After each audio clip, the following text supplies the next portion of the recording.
when your legs don't work like they used to before. Islands, from the redwood forest to the Gulf Stream waters, this land was made for you and me. All right. Will your eyes still smile from your cheek? This last week has seen two very dear friends pass away. Foundation President Jim Hollis passed on February 1, and then his wife Peggy passed the week before. Baby, my heart could still fall as hard at 23. Happy birthday to you. Happy birthday, dear President. Happy birthday to you. Thank you, guys.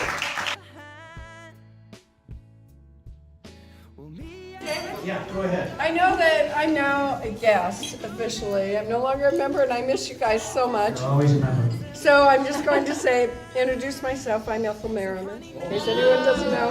Who? And I've brought with me my friend Karen Bowerman from Omaha. She's going to help me drive furniture back from here, and I'm so thrilled to be here. I miss you all so much. Thank you. I'd like to introduce Dr. John Barrington. John was the lieutenant governor before I was in Division 11 from the southeastern Florida side. John? Hey, John.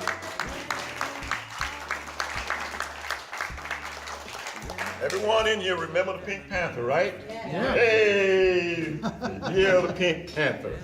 Now, as any one of you can clearly see, there are 5 of us. There's John Arrington, there's Dr. Woody, there's Zonice, and there's a Hispanic new member. I see them all. I see them all. All 5 of us are here. I see what you mean. 'Cause honey, your soul could never grow. Already. Okay. Yeah, I'll throw another sample of funds here. I'm going to throw 20 in. Wow. It's my birthday, plus I get to go to Santa Monica following this meeting and be with my daughter this afternoon. So it's a great day for all of us to enjoy Life 101. And all my staff is not sick, so I'm excited. Don't go to the emergency rooms, by the way. Good news. Anyway, anybody else with some happy dollars? I've got a couple happy dollars, one unhappy dollar. One, I'm happy to see Bill Gibbs back. Yeah. Bill Gibbs is glad to be here.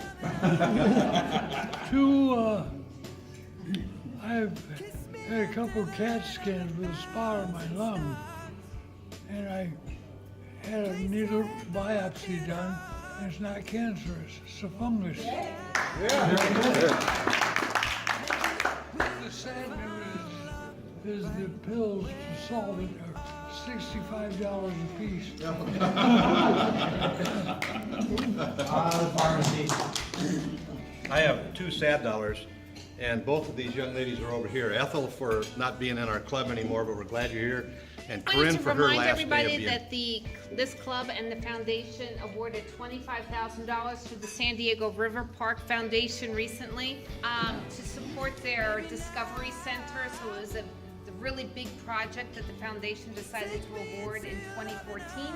We have a thank you letter here from that foundation. I wanted to read from Rob Hutzel, our good friend, which many of us know. Thank you for the generous grant of $25,000 to support the San Diego River Discovery Center at Grant Park, which will be Southern California's premier education center. This ambitious project will be a place for community gathering, river education, and environmental protection, and your involvement is critical to the goal. Again, a sincere thank you for your decision to participate in this project to benefit the San Diego River and our community. We are grateful for your support and look forward to providing program updates. 6 happy dollars, that's how many days you will have to get your See's Candy order in when Ken Coley sends you an email with selections for Valentine's Day this year for your sweetheart. So you're going to be able to order back to Ken by email, and then he's going to do a total for you, and then you bring a check to the meeting next week, and your candy will be here for you. Just a reminder. That's it. A friendly reminder. And are you letting us auction that off today? No, this is for the DMV and all the homeless California IDs they've been doing for us. Kind of in a quandary. You see, I'm supposed to be happy, and I don't know whether I'm happy or not. But I looked for a dollar bill and didn't have it, so I would have got the 20. I can ask for change. I don't know. I don't know what I'm. Anyway, I'm going to give you $1 out of the 20, and then maybe think about giving the 20. Thing was for the 20. I had a dime saved. I was going to give to Art here because he gave you $1 every time I wasn't here, and he got a lot of money, and I figured I want to make a 10-cent payment on it. There's interest, you know. And I can't find the 10 cents. So will anybody loan me 10 cents? Yes. And I'm going to put $1 in. No coin. Plus, I think I'll put the whole 20 maybe. We don't deal in toys. Huh? You don't deal in what? Coins. Don't deal in coins. Hey, Bill, give it to Ryan and he'll give it back to you with interest. That's your problem. Anyway, Mark, did you hear that? It's I'm your happy, problem. happy. The coins. Happy dollar. Okay. $1 for being happy, $19 for just being here. Because Judy Leitner has been mentoring me. Judy, thank you so much for hooking me up with soup. And the club has an opportunity to get involved in the Park Centennial, which was delegated to me to find out. But they need an answer by Friday, so I don't know how we get an emergency board meeting together. But I've got the. You're telling me they need a certain amount of dollars by Friday. Yeah, it's a $5,000 buy-in to be involved in this thing, but there's a lot of recognition and there's a lot of publicity. So if we did it, we could man it and get lots of exposure. They don't want to take an IOU? So I don't know. Anyway, so I'll send out all the information, but they need an answer Friday. 5 in because I'm probably going to take 5 minutes because I wanted to just say a little goodbye tribute here. I wrote down some things because I didn't want to forget. But I'm really sad that Corinne is leaving because she's like the big sister that I've never had. And I just want to thank her for listening to all my drama and going through all the boyfriends that I've had, for letting me tag along to Sundance and all these amazing vacations that you put up with me being sick in the car and all sorts of other things. You willingly have accompanied me to Kiwanis conventions, which no one else would do. So thank you for that. And despite you hating my hugs and my love, I love especially how awkward you get. So I've appreciated being able to love someone that is so hard to love. But not only for everything you've done in my life, specifically what you've done from this club, from being president to heading the environmental committee, the scholarship committee, for being the permanent Laurels for Leaders secretary, and not to mention a loyal attendee of the pre-meeting. And we've even gotten you to come to some young professional functions. So all in all, I feel extremely blessed to know you and call you my fake sister, even if you hate it. I'm always gonna love you. And I'm gonna come to Colorado because apparently there's a ton of pot guys there. So I hope you're ready for me. But I'm ready for you to come back and have a sleepover whenever you're in town. So happy I hop on a plane tomorrow to go to Las Vegas for the National Speakers Association Winter Conference, and it's always a good time to hang out with fellow speakers because it's a lonely business we have, and a chance to network is always good. Other speakers, and we're actually one of our things we're doing. We're going to go see a Las Vegas comedy show, and once it's over, the comedian's going to stick around on stage, and we're going to have a meeting and a Q&A just with him as to how they approach that process for a daily show. So yeah, it's going to be a cool night.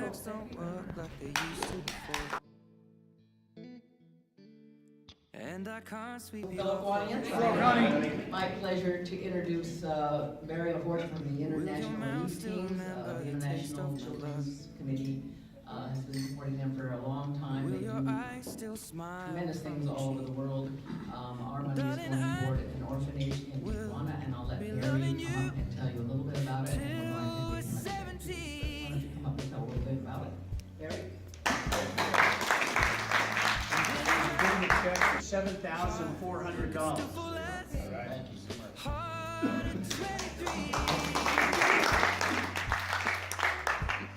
We're really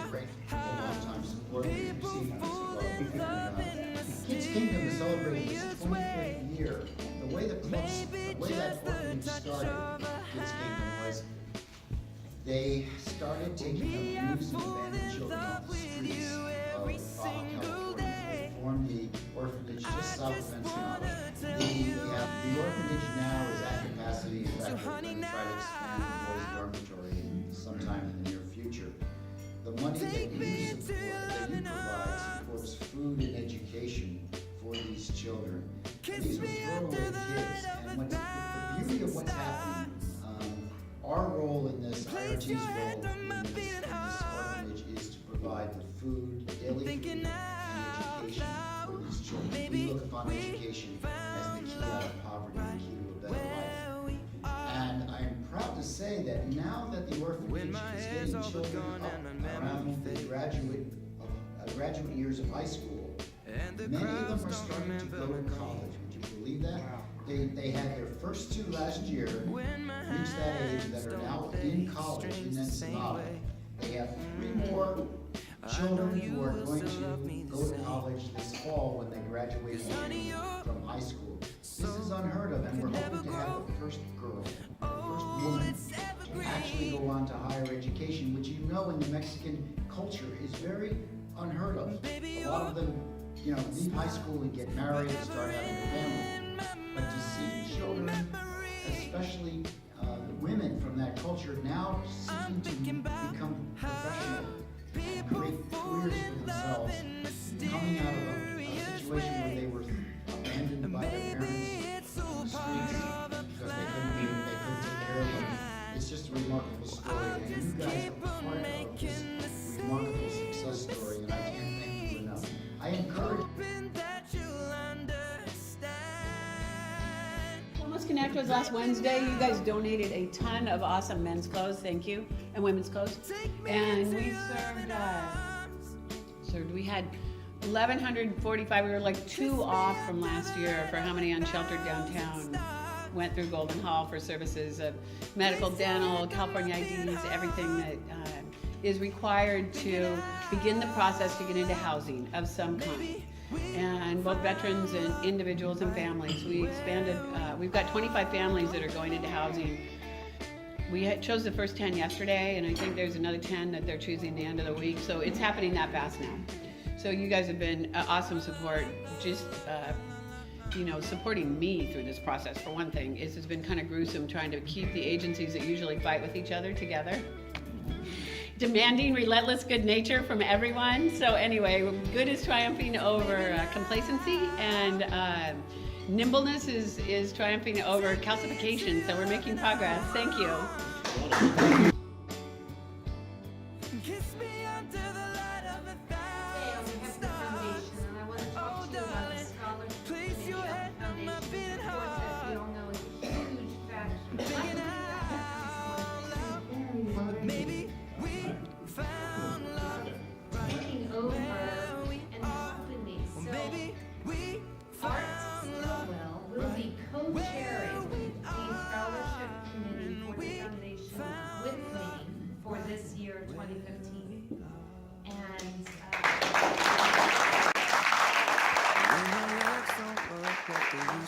I'm very grateful. The foundation is very grateful. It is And I can't sweep you off of your feet. Responsibility. We are giving out at the moment $113,000 Will your mouth a year still remember the in taste of my scholarships love? to this community each year. Will your eyes still smile from your cheeks? Now, what I would like to do is read, just while I'm still the mic for another couple minutes, I'd like to read a couple thank you letters from some of our current students receiving our scholarships, just so you have an idea of how grateful these kids are. So, the first letter I want to read is an actual thank you notes. I'm thinking about how people fall in love. I am right now, she's from UCSD, Brianna Lamb from UCSD. Maybe just the touch of a hand. For taking the time and consideration to select me to be a recipient of an honorable scholarship. Every single day. Happy for this trend. I'm just going to read snippets from all kinds. You should be very thankful to see these many letters that we've received from our recipients.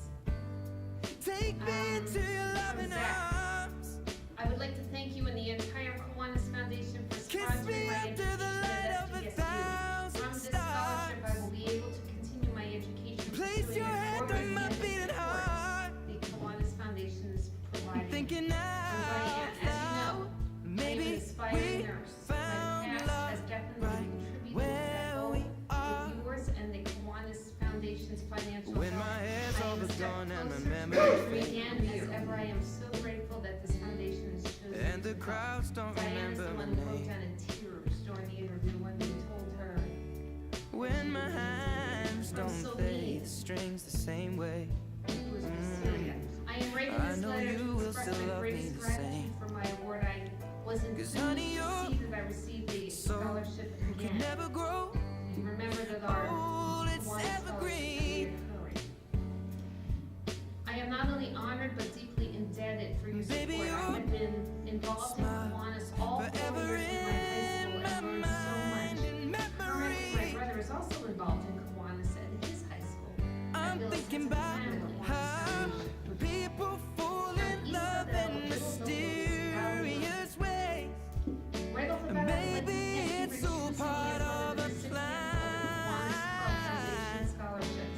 I'll just San keep Diego on State making the University has same been my second home. Because of your mistakes, financial assistance, hoping that as you'll far as involved with her, has inspired her to realize that baby so much now. help is needed by people trying to get to college.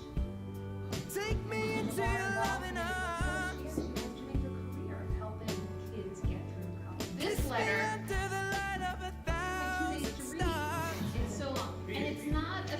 Place It's your not like hand on my a beating sport letter. I heart. mean, it was really focused towards Kiwanis. Thinking So it's just out loud that maybe we found love right from Teresa. where we are. I would like to begin my 7-page essay. Thanking you and telling you how appreciative I am to be chosen for this award. To be selected by the well-known and respected Kiwanis organization to make a difference in others' lives, just as you have to me. As I go through my journey of becoming a nurse and face many challenges and successes, Baby, I will keep in now mind one of my biggest supporters so far. take me into your loving arms. Kiss me under the light of 1,000 stars. Place your hand on my beating heart. I guess in front of you for at least 7 years straight. Thinking We've been the best years and worst years with this group. Maybe we found Part love of our core values is really giving back to the community. This is always great stories. Baby, Constantly we doing for found the love community and also it's an honor to be sitting here, you entrusting with us for your funds. So we don't take that lightly. The economy we do think is picking up steam. That's the good news. The bad news is the valuations here in the United States look a little when bit. your legs don't We also work think like that they interest rates used are to going up, before. so that obviously would put some more volatility in the And I portfolios. can't sweep you off of your feet. We do think the wages and inflation are going to rise. If you do believe that the labor markets are tightening up, which they are, lots of people are getting jobs, unemployment is being pulled down, wage growth is going up, that typically bodes well for commodities. Inflation over time typically will follow wage growth. We do think the Federal Reserve will start to raise interest rates. This is very important for any of you that have bonds or fixed income investments to try to tighten up those maturities and not be exposed to interest rate risk. Because we do think we're headed into a rising interest rate environment. Now, I will tell you, we said the same exact thing last year. And I always like to remind people we tend to be early, not wrong. We expect very good things internationally. Most, if you read the newspapers, everybody says the dollar's going to go up. And it might.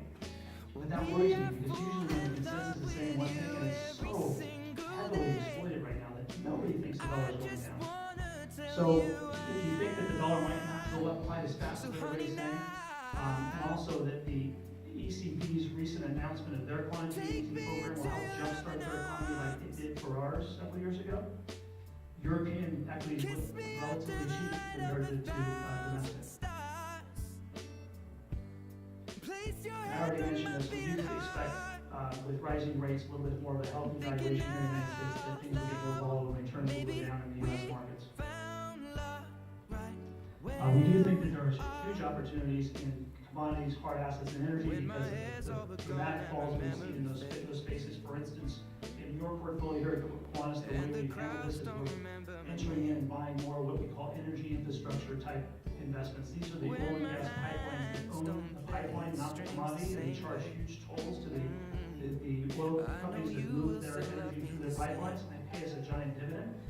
We compete with the oil companies themselves, and they don't have any exposure to it.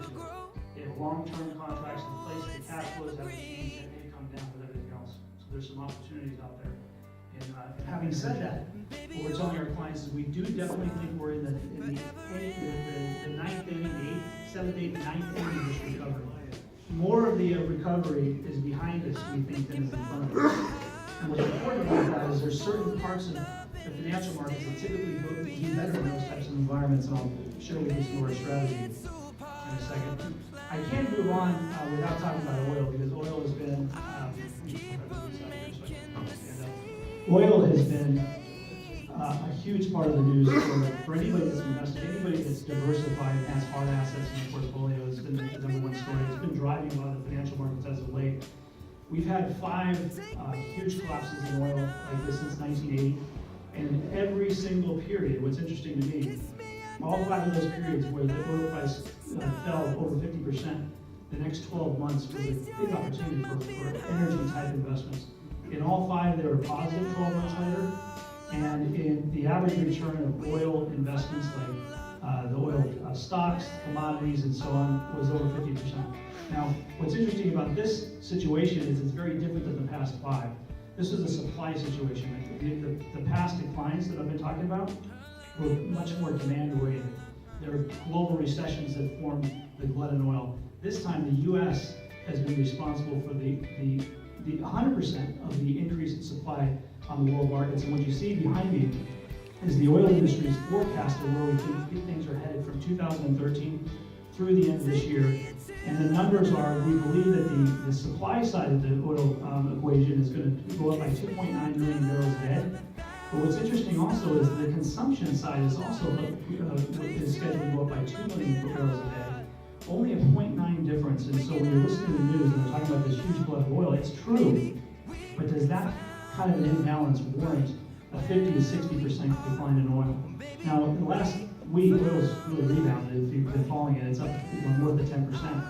So from our best guess going forward, our estimates are that oil will be bottoming here in the next couple of quarters. And if that's the case, there's going to be some big opportunities for investors that can play that situation out. Some of the winners and losers are behind us. Anybody who's importing oil obviously is a winner, and that's all of Europe, the U.S. The big losers are the exporters of oil, like Russia and Canada. And basically, those are the bars going left. Those are the oil exporters, and they're really in trouble. And that begs the question about this large decline in oil. There's a lot of people who think that they're behind the scenes, the Saudis, the United States, and the Europeans are actually for it. Why put pressure on, obviously, Putin, who's invaded Russia or Ukraine? Obviously, the Iranian situation that continues to play out. This is all very bad news for those oil exporters. And there's a lot of smart people who do think that there is more to it than just that 0.9% delta in the supply versus the consumption going forward. There's more power at work than just the dynamics of supply and demand. I'm going to skip some of this since I only have a few minutes. One of the things I will mention is that it's going to play out this year. We think that the Federal Reserve now is, for the first time this year, will start to raise interest rates. And so their own forecast going forward is that they're forecasting the Fed funds rate, which is now at 0.25, which really it equates to your auto loans, your home loans, anything that you're borrowing on, and it's typically paid to the Fed funds rate, has been held at this low level for a long time. But what we're starting to see is wage growth. The labor markets have tightened up, unemployment has fallen below 6%, and in every one of those periods of time, when unemployment falls below 6%, we start to see wage growth going up, and that's what the Fed is really concerned with. If that's the case, we can see the Federal Reserve start to increase interest rates this year, which, by the way, is not a very good thing for financial assets. So when you look at periods of time when you're late in the recovery, financial assets here in the United States are fairly, and in some cases, overvalued, and we have a rising interest rate environment that typically is an environment where you have increased volatility, and you have lower than normal returns. Now, we don't think that that's a negative. We lose money in these environments, but if you look historically what happens when we have raising interest rates and these valuations where they are now, typically subpar returns in the next 12 to 18 months in the U.S. Interestingly enough, though, there's a lot of different markets out there besides the United States market. So if you look overseas and you look at some of the weak international markets that have been weak for a long time, the valuations are cheaper, their currencies are going the other direction, and now their exporters are getting a tailwind as it relates to exporting in euros, for instance, versus the dollar. We're having a hard time exporting in dollars. They're having a nice tailwind in exporting in euros. So we do think that the bigger opportunities, at least in the stock markets, are overseas in the next 12 to 18 months. Portfolios and to be client-facing as it relates to presenting what we're doing. So again, thank you for allowing me to present to you today.